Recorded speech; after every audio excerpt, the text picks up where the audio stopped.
Hello, welcome to another episode of the Melanin Mayhem podcast, hosted by your favorite country girl, Renee Davis. If this is your first time moving in Mayhem, welcome, darling, to the shenanigans of it all. And just so you know what you're getting yourself into, Melanin Mayhem focuses on the stories of some of the most heinous, diabolical, and downright audacious crimes committed by some melanated baddies that you might not have heard of before. And if you have heard, you've only heard the headlines that give you the sound bites, but it's not the full fleshed out story. And you ain't heard the story the way I tell it, honey, because I bring you all the tea on some of the most prolific crimes, because it's my mission in life to dispel this pervasive myth in the community that there are certain types of crimes that Black people just don't commit. Lies, I tell you. Don't believe that shit, because Black people have been committing all types of crimes, just like our Caucasian casserole counterparts have. So don't drink that particular Kool-Aid, because it can fuck around and get you fucked up.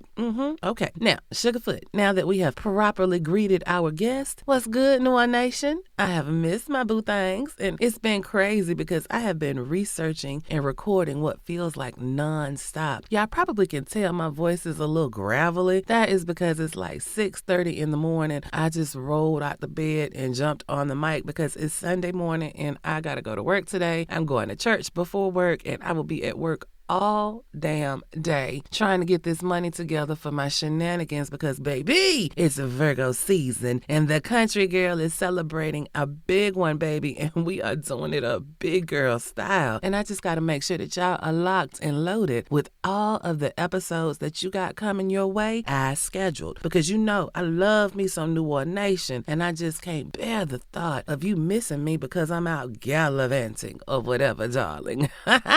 So, y'all get a little bit of the Barry White gravelly voice this morning because I have not had a chance to get up and get to talking and even get my first cup of coffee. So, it is what it is, baby.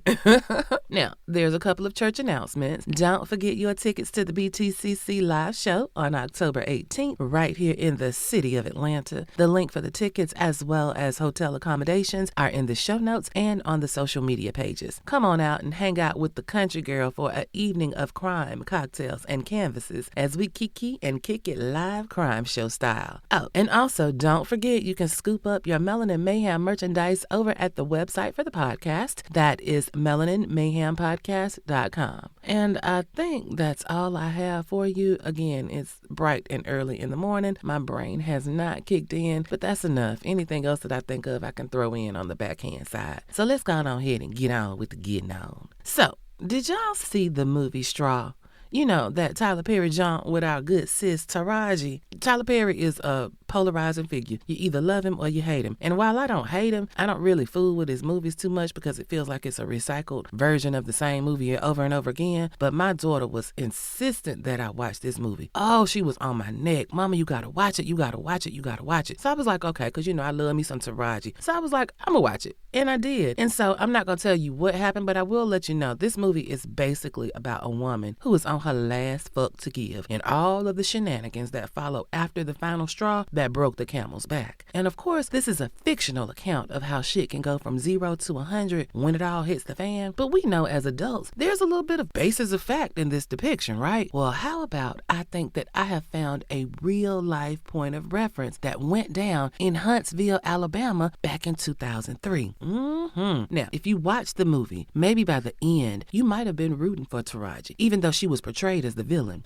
Or maybe you came to the conclusion that she just snapped and everything just kind of snowballed out of her control from there, and by the end, you understood that she was actually a victim. Well, in today's tale of mayhem, our mayhem maker is definitely the one that did the killation. Oh, he's absolutely the villain, no doubt about it. But when you hear how it all went down, I wonder if it'll change your mind about how you feel about him. Baby, this is one of those stories that's gonna make you say, Why you got your eyebrow cocked and your lips twisted? Because y'all know I live to have you struggling with how you feel about the perpetrator, and I feel like this is going to be a good one. Now, we really and truly do not have a lot of meat on the bone, but y'all know I do the best I can with what I got, honey. So let's not prolong getting to our tale of foolishness and fuckery, bringing to the front of the congregation. This week's Melanin Mayhem maker is Mr. Emmanuel Burrow Patterson, aka I Can Show You Better Than I Can Tell You.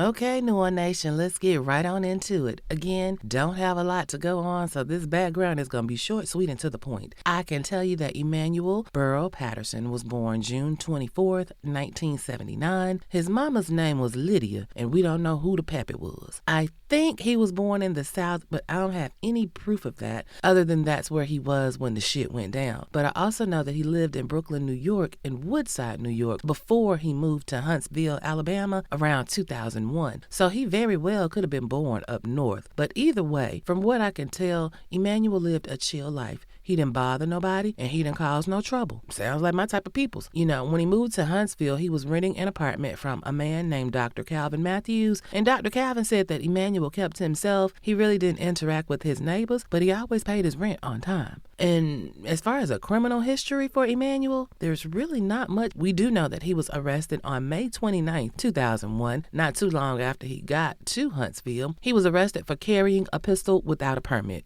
But y'all know, this is the South, and we love our guns. So unless you're doing some real serious foolishness with a gun, just having one, it's not really a big deal. And since he hadn't been in trouble for anything before, they basically just gave him a slap on the wrist. They wanted a little piece of change, so they gave him a $250 fine. They gave him a 6-month suspended sentence and 2 years probation. I mean, shit, everybody in the South has a gun. So I done told y'all that before. So again, this is just a little blip in the road, but as far as criminality goes, your boy Emmanuel seems pretty damn harmless, huh? So how in the hell did he end up on Melanin Mayhem? Well, let me tell you. Remember how I said in the intro that Emmanuel could have been the inspiration for Straw? Well, that's how our boy ends up as a mayhem maker. You see, he had one day where he lost his shit and went the fuck off and did some shit that falls squarely in the category of that's some Flower Ranger shit. Of all the crimes that black people supposedly don't be out here committing, mass shooting is right up there in the top 10, baby. And here go the country girl dispelling myths and shit because we do indeed do mass shootings, and Emmanuel was one of the first to go postal on his coworkers. Now, what had happened was some crazy shit, and I'm going to tell you how it all went down and my views on the situation, because I want to know if you're going to come to the same conclusion that I did. Now, this story is quick. I'm talking faster than a 2-minute brother quick, so pay attention, because if you sneeze, you're going to miss something. It all started the morning of February 25th, 2003. The sun ain't even came up yet. We talking cheap coffee in styrofoam cups, trying to get a little pep in your step early. Work boots are rolling up to get their day started at the labor-ready temporary service office, right? You know, the temp service. And you know how this shit goes. The men folks roll up at the temp service at the crack of dawn, looking to be selected for some kind of day labor gig that's gonna pay them as soon as the work is done that same day. Now, there's about 10 to 15 men and women milling around, mostly men, and everybody kind of know each other because they are regulars at this temp service. Now, I'm not talking like they're homies or nothing like that, but cordial. They see each other 4 to 5 times a week at the temp service. And so that breeds familiarity, right? Because they're regulars. Sometimes they're on the same crew working together on a job. So that's what I mean when I say they kind of know each other. They might crack some jokes or whatever, but they're coworkers that keep it moving when the day is done. But again, because they have worked together, there is this semblance of familiarity. Somebody apparently thought that Emmanuel was a pushover or something. Well, why you say that, Nay? Well, because what happened next is some craziness. So mind you, they're just standing around waiting on assignments, right? And I don't know, maybe while they wait, they are doing shit to pass the time. I'm thinking, maybe somebody got a deck of cards and somebody playing spades, or maybe they're listening to music. And while the exact details are fuzzy, here is what we know. There was a CD player, and somebody claimed that the CD player belonged to them. Now, I am taking a wild ass guess here, but follow me now. I think the CD player was Emmanuel's, and this particular day, another man got up in Emmanuel's face talking about the CD player belonged to him. And Emmanuel was like, "No, I bought this CD player for $20. Okay, that's just my take. It could have been that the other person that was up in Emmanuel's face was saying that, this is my CD player. However, whatever. What we do know is that an argument started about a CD player and somebody who paid $20 for said CD player. Now, the reason I think Emmanuel was the owner of the CD player and somebody was trying to take it from him is because of what happened next. Now, you got to understand, Emmanuel is up in this temp service by himself, meaning that he's not there with a homie or some kinfolks. It's just him. And the person that he is arguing with, though, is not by himself. You see, the man that Emmanuel is arguing with is a man named Billy Knox. Billy is not up in there by himself. Nope. His son, Billy Knox Jr., is up in there too. Now, in addition to these two family members in the office, it would appear that Billy Knox Sr. had a few friends that was up in there looking for work too. And if they weren't his friends, then let's just say that they were associates. To me, it came off as if they were a little clique, if you will, up at the Labor Ready office. Well, why you say that, Nay? Because as described by the witnesses that were there that day, when the argument broke out between Emmanuel and Billy Knox Sr., there was some instigators, some shit starters that was revving Billy Knox Sr. up to act a goddamn fool.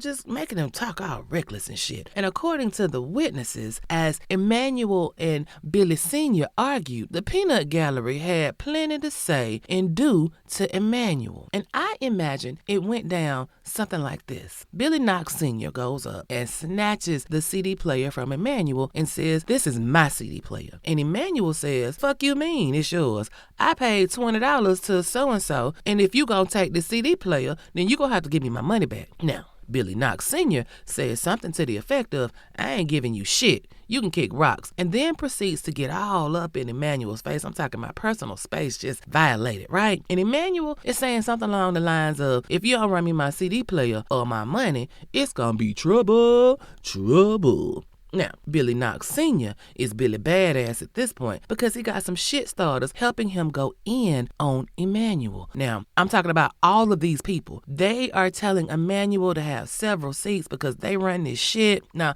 mind you, I need you to understand, Emmanuel is 23 years old. That's firmly in the category of what we now call a YN, right? Now, Billy Knox Sr., this motherfucker is 61 years old. Sir, you's a whole ass senior citizen trying to try somebody young and spry, full of youth. I don't think this is going to end well for you. He is definitely capable of opening up a can of whoop ass. At 23, he got you. Well, Billy Knox Sr., his son, Billy Knox Jr., and the rest of the fuck that nigger with the hard ER crew is now taunting Emmanuel.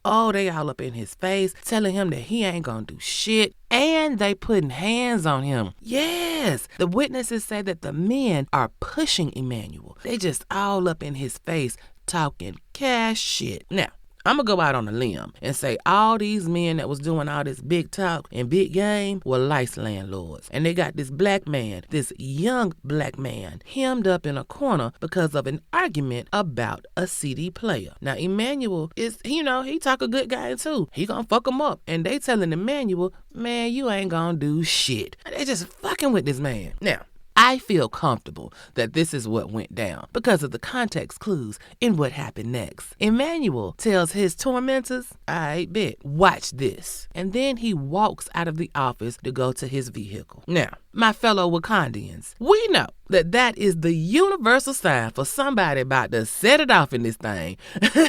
Hey, when we talking shit and we got to go to the car right quick, that's when we do like the piano player in The Color Purple. We shut that shit down and got to go.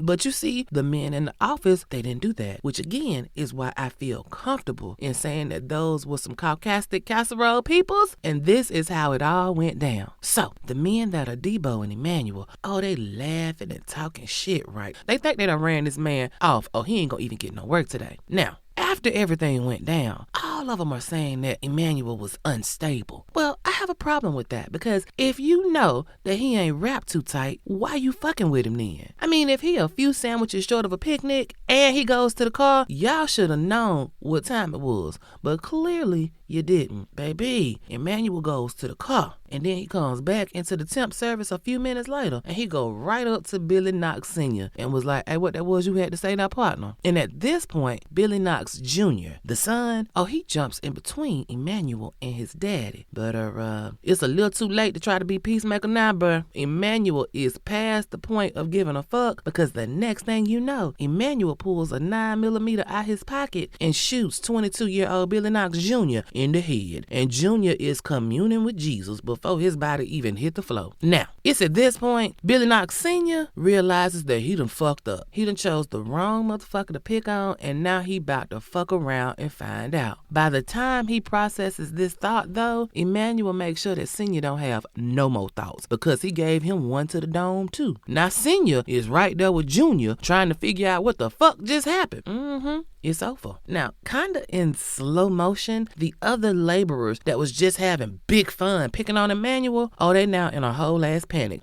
It ain't no fun when the rabbit got the gun, literally. And so now everybody's taking off running, but Emmanuel is letting that thing fly in all directions, baby. He got equal opportunity bullets for all. A 47-year-old man named Benjamin Ferguson was trying to run down the front steps out the door. Baby, Emmanuel stopped him dead in his tracks and sent him to the room to hang out with Junior and Senior. And also right there running with Benjamin is 46-year-old David Seiler. David got it right there on the steps at the front door too. So now we got 4 men that have been disconnected in a matter of seconds. The office is pandemonium, baby. People are running and screaming. Another man running from Emmanuel, his name is Royce Henderson. Royce gets shot in the leg, but he lived to tell the tale. Now, I don't know if Royce or David or Benjamin had any part in the taunting because they say Emmanuel was just shooting at everybody randomly. Several people ran and they hid in a closet. One lady says that Emmanuel pointed a gun at her and when he pulled the trigger, the gun was empty. Well, now that Emmanuel has no more bullets, he calmly picks up the CD player and leaves the building, goes outside, gets in his whip, and pulls the fuck off. Ooh, child. Baby, back at the Labor Ready office, somebody calls 911 and reports a workplace shooting with multiple people dead. Ooh, the police come in on 2 wheels, honey. They coming in hot and they find a scene where they say words cannot describe what they are seeing. They get Royce in an ambulance and they get him to the hospital. He's stable and like I said, he lives to tell the tale. He just got a piece of hot lead in his leg. Them other 4 men, they leave with the coroner. Now, witnesses are telling police that it was Emmanuel Patterson that did the shooting, and Labor Ready provides the police with his address. Well, the next thing you know, they posse up and they head to Emmanuel's house. This is about 30 minutes after they pulled up on the scene, so it's roughly like 7:15 in the morning at this point. Well, when they get out the car, the police I'm talking, they had to take cover because Emmanuel done re-upped on his bullets and he letting them motherfuckers fly at the police.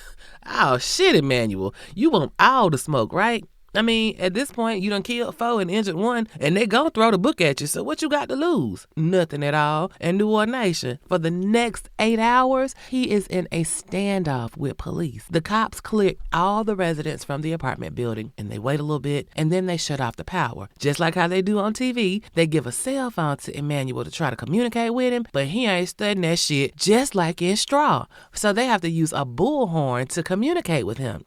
And this shit went on, like I said, for 8 hours. And during that time, Emmanuel was all over the place. I mean, sometimes he was calm and rational. He would be asking about the victims and whether or not they're still in the land of the living. And then he would jump to threatening people, threatening to kill everybody. He gonna kill everybody. Anybody who come up on him, he gonna kill their asses. And then he fluctuates to, well, you know what? Y'all gonna kill me, so I might as well kill myself. I mean, the shit just went on and on and on. 8 hours of this, right? Now, I gotta say that for this particular part, I am amazed at the restraint the Huntsville Police Department used in this situation. situation. I mean, they really treated Emmanuel like an envelopian. 8 hours? Shit, they're supposed to ran up in his shit after 8 minutes, but they didn't. They had crisis negotiators out there, and they were determined to bring Emmanuel in, breathing of his own capabilities, right? And that's exactly what happened. At around 3:15 that afternoon, 8 hours later, Emmanuel walks outside of his apartment and gave himself up. No bullets in his body at all. Now, he is quickly placed in handcuffs and taken down to the county. Huntsville Police Department charged him with 4 counts of capital murder,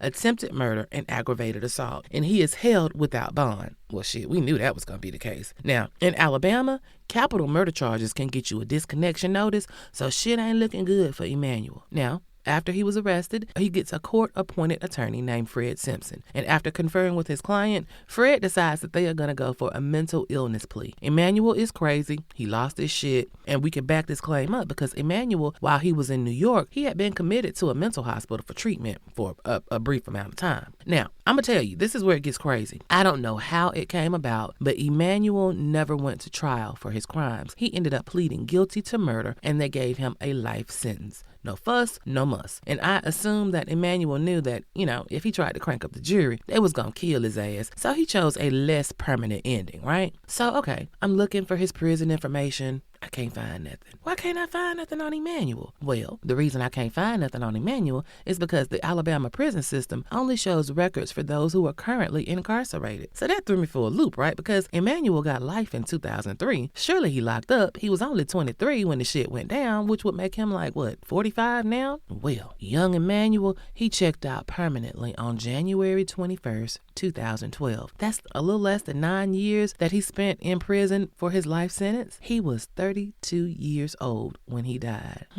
Don't know how he died, but at 32, I'm thinking this is a death of the shanking variety. And I don't know because the obituary does not say how he died. It just says that the funeral services were held on Monday, January 30th, 2012 at the Royal Chapel of Memories with eulogy by Pastor Isidore D'Souza, and that he was interred at the Oakwood Memorial Gardens. So I was like, wait a minute. I didn't know they gave state property funerals when they pass on. In the movies, they just are planted in a pauper's grave at the prison, right? So, I had to do a little digging and come to find out that this is what happens if a family doesn't claim a body. Sure, you go in the pauper's grave. Well, I guess Emmanuel's family scooped him up and they handled his final arrangement. I told you, real quick, real fast, to the point. So, child. What y'all think? Had they fucked around and pushed Emmanuel to his breaking point? Y'all feel me on that? I mean, let me plead my case. I mean, he was unemployed, trying to scratch out a living to keep a roof over his head. And I would assume that meant that he didn't really have much. Just the basic necessities to live, but nothing extravagant, no luxury items, right? And he's young. So I think that CD player was his escape, his outlet. He could listen to music and let all his troubles just be drowned out by the bass. And then somebody tried to take that from him, and he just was not gonna stand for it. I mean, by all accounts, this man didn't have a criminal record worth anything, just minor shit, nothing of a violent nature. So you mean to tell me the first time he decides to jump off the porch, he jumps straight to a mass shooting? Baby, that's a snapped scenario if ever there was an occasion to snap, don't you think? Now, we don't victim blame, period. Full stop. But we do call out foolishness and fuckery. And when you bullying somebody, you better know who you fucking with. My granddaddy used to say, you better watch out for them quiet ones. Them scared ones, they'll fuck around and kill you. I mean, you push a person to their breaking points and they will show out on you sometimes. And to me, it just feels like that's what happened here. I mean, Emmanuel is a regular at this temp service. Everybody knows him. He shows up damn near every day looking for work. And he has never had an issue with anybody. He come in, they put him to work, he do the work, he go home. So I just don't know if I buy that line that he was unstable. Unstable people aren't regulars. They are the most irregular people that you'll find, the wind blow them in every so often, but not Emmanuel. He was there damn near every single day. So what would make a low-key, don't bother nobody type of person nut the fuck up and try to kill everybody? And the only thing that I can come up with is that they were pushed to the limit. Now, Emmanuel is not here to tell his side of the story, as well as most of the other people that was got a bullet at the temp service that day. But like I said in the beginning, I feel confident that this is how it went down in the absence of having a fuller picture. I mean, they ran with this story in the media for all of 3 days before they move on. Like when I tell you 3 days, February 26th, 27th, and 28th, that's all the ink that they devoted to the story. And then they just moved on. There was a mass shooting in 2003 in a workplace. I think it deserved a little bit more ink than that. But nope, the press moved on, and apparently so did Huntsville. Why? How? Normally in cases like this, when a black person kills multiple Caucasoids at the same time, oh, that's big news. The public castration of the perpetrator is swift and lengthy, but not in this case. And in my experience, that happens when the Caucasian persuasions will be shown in a bad light. Every witness in those 3 days of press coverage said that them men were fucking with Emmanuel, that they had him hemmed up, cornered, literally in a corner. So that goes back to my original statement that if you gonna be a bully, you better know who you fucking with. I used to tell my kids to be mindful about messing with people. You get in somebody's face, you never know how they gonna react. You cannot control how they gonna come at you. Them men, they thought they was on one. They really thought that they had somebody who was lesser than, somebody that they could taunt and get up in their face and take their shit, and it was gonna just be all good. Why? Why it was gonna be all good? Because y'all was white men? Because it was more of y'all against that one lone man? Entitlement? I mean, who knows? And at this point, again, they all dead, so that question will never be answered. But what we do know is that Emmanuel was not having it. He was fed the fuck up, and they crossed the line, and they had to be dealt with. Now, I don't condone violence. I don't promote violence. But I'm just saying, I stand by the title of this episode. Fuck around and find out is real. Been real. And again, you better slow your roll thinking that you got an advantage of some type of somebody, because anybody can and will fuck around and find out. And that, New Orleans Nation, was the story of Emmanuel Burl Patterson. Now, I cannot wait to hear what y'all got to say about this one. Y'all know all the ways to holler at me. I'm on IG, Facebook, and YouTube under Melanin Mayhem Podcast, and on X, I am Melanin Mayhem PC. The email is also open and receiving messages at melaninmayhempodcast@gmail.com. So this week's New Orleans Nation shout out goes to Dre 1979, who left a review on Apple. Dre said, "You are phenomenal at what you do, and you be taking me through all the emotions: anger, shock, laughter, sadness, laughter again. I love your spin on these stories. Keep on being uniquely you. I love that I'm not caught up yet because I listen to you every day." Thank you, Dre 1979, for your kind words and for taking the time out to holler at the country girl. I really do appreciate you streaming me, and if you keep listening, I'ma keep talking, baby. Well, y'all know what this means, honey. We are at the end. Boys to Men is singing softly in the background, and it's time for me to get in the kitchen and cut this thing up a little bit. But y'all know the routine by heart now, so y'all go ahead and do what you need to do and stay safe. Keep that thing vigilant, baby. And remember, if you stay ready, you ain't got to get ready. It's one love, New Orleans Nation, and the country girl is out of here. Woo-wee, Nana, you did that.